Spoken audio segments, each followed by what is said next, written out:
like switchblade knives. Run or fight, no room to think.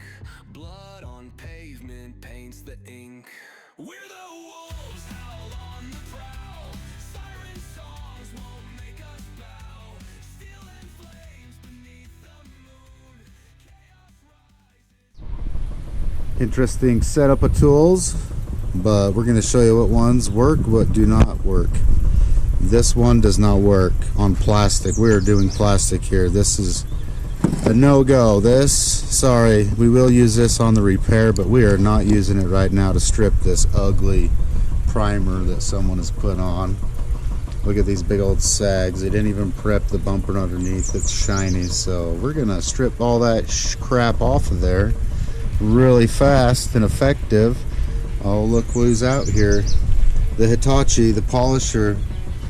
I even said in another video that we don't use the polisher on plastics like that, but guess what?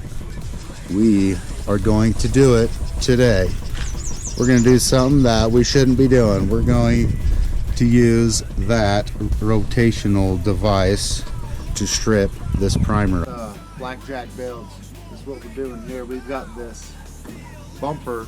We've got a bunch of repairs to it.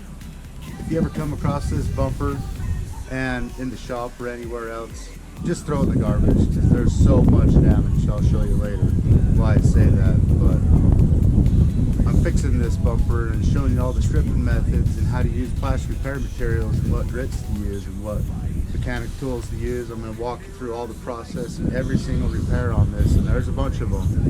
And I've also got some failing primer. Someone decided to come put some primer on here and they didn't even sand.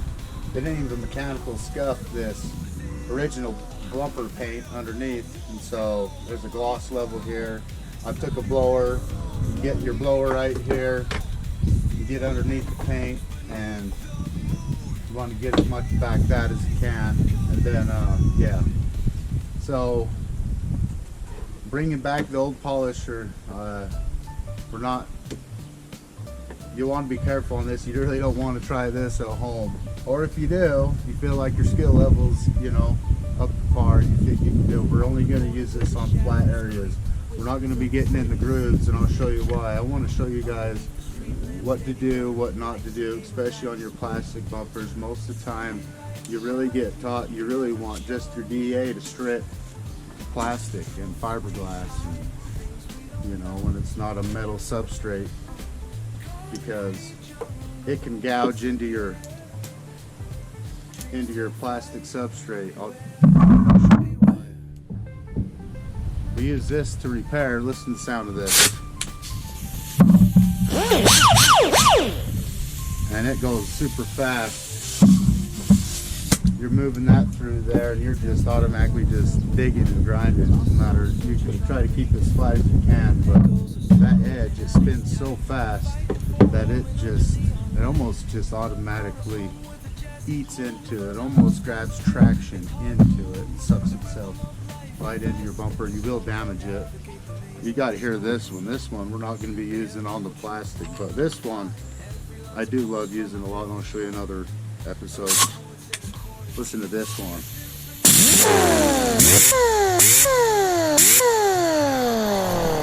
And it just continually keeps moving. You can't even, so you're not going to be able to stop. You're not going to be able to stop that on the plastic. So you're going to really, I mean, you could just dive a hole right through that plastic of this. So these two we're keeping away. This one, since you like the sound of my tools so much, I might as well.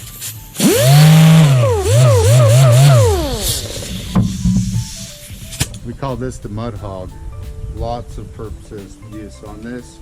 I use this on flat panel stripping, but this polisher with the 8-inch pad or 7-inch pad, whatever pad you use, it's actually replaced this for me. I hardly even use this anymore. But I brought my polisher on stripping material down. This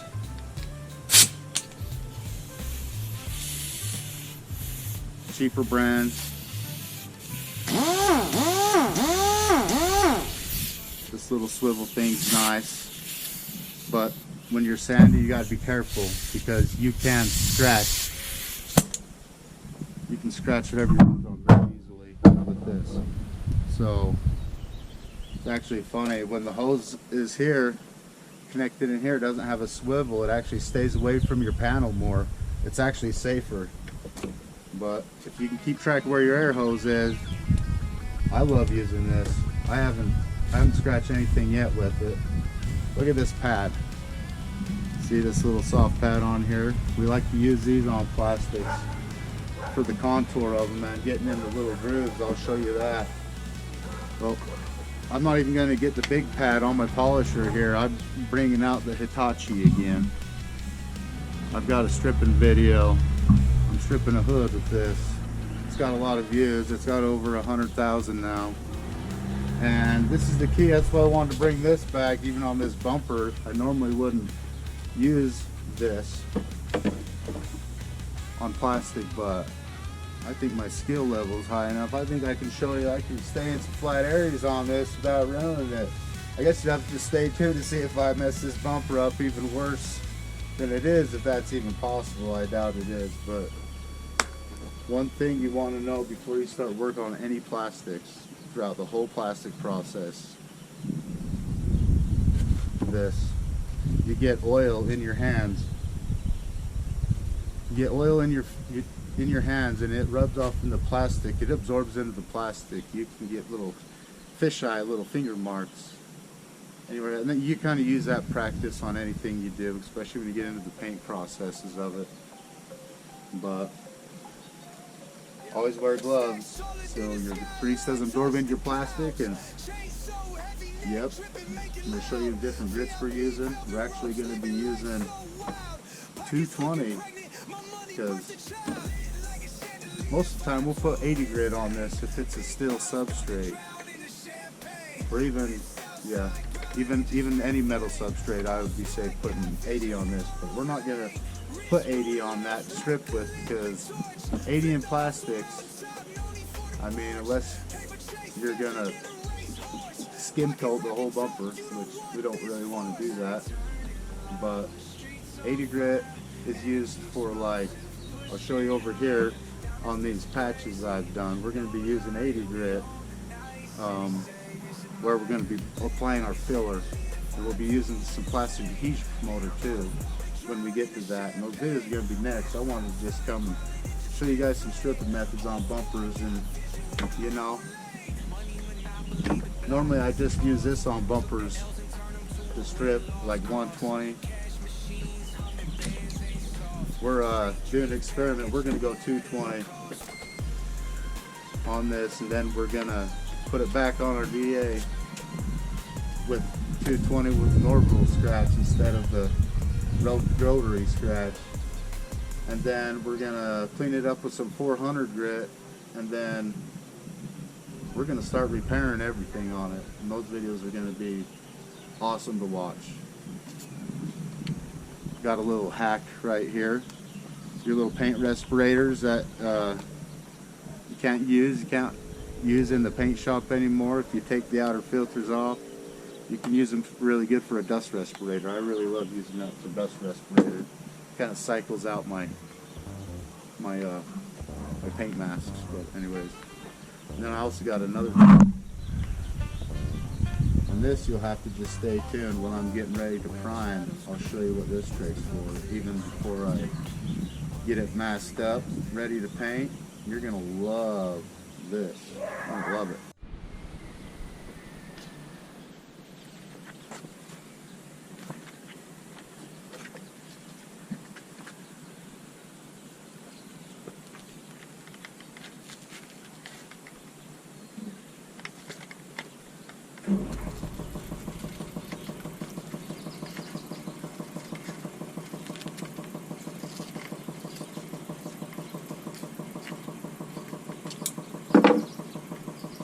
That'll save you money right there. I don't care who you are.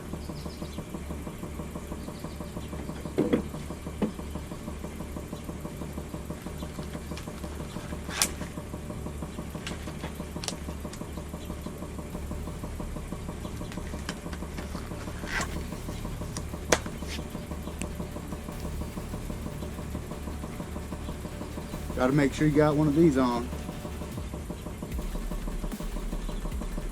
beard tucked in there nicely.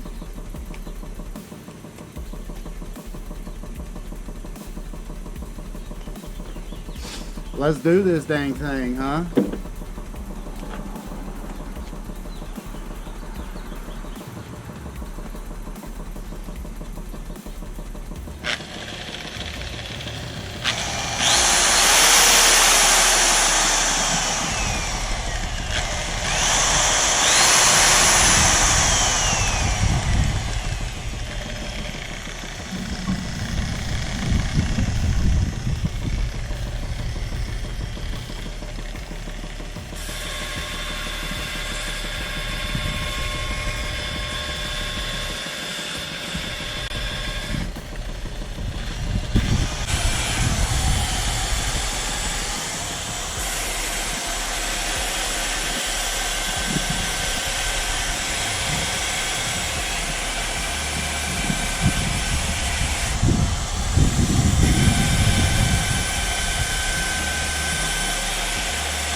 So what we have on this is primer that was not mixed up right.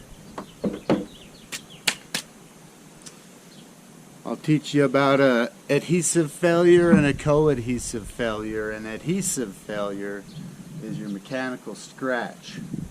This has both. This has a mechanical scratch that wasn't put in it for the primer to stick. That's an adhesive. And a co-adhesive is actually the material mixed together. They mixed it wrong. Either they didn't have enough hardener, they mixed it when it was cold, you know, they mixed it too hot, you know, it coagulated on them when they were spraying. When this primer was put on, it didn't coagulate together right. The molecular structure didn't hold. It's soft, it's gooey. So this is now just turned into a nightmare. This turned into a bigger problem than what it was before. So now this little piece doesn't stay clean, it gets clogged up, it only goes so far. Now this is garbage. And that's 220. Most of the time what you want to do with that is move up a grit.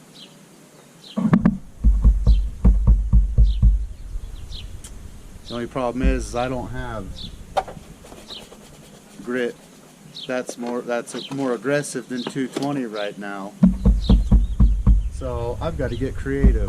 I've got some sticky padded, and I've got another 3-inch pad that's sticky grit, and got some 180. Maybe I'll try to cut out some 180 and put on the polisher and try to go up a grit to see if maybe I could get one piece that I cut out to last longer as I'm stripping this really mucky crap primer that someone put on.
Now, let's switch to this.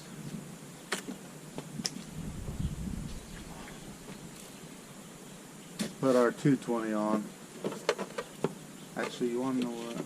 Let's stop this.